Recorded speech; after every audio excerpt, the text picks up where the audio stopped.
thế cay ang bông cho pet aning kang sam lung un e son surya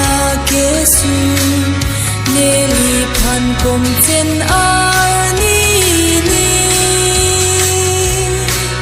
bon ta kang ho na bang chi ni la ne kesu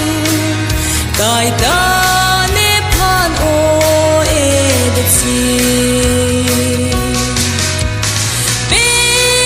chu ka bang ne sa do la kang sam ri e kai ang bo pa pen azot ne ni la gom na se ta me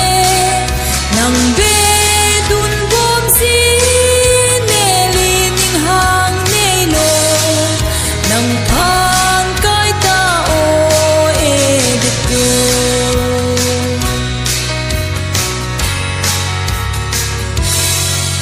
hang hon ke ka hem pu ma si ne ot po nang li par ke ning du kan ting ang bom tara bang nang hello kai ke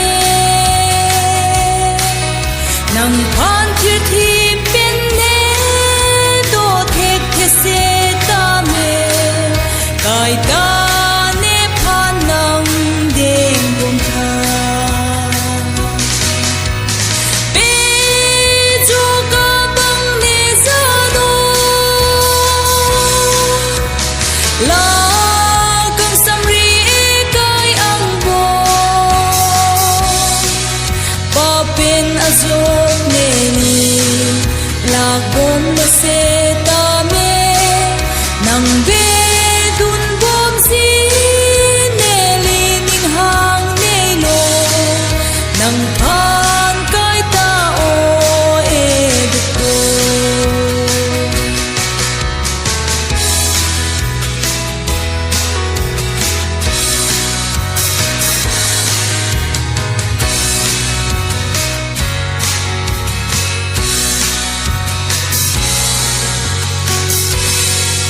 Kristo aphan kang hon atum long lo ning rong ning kang sa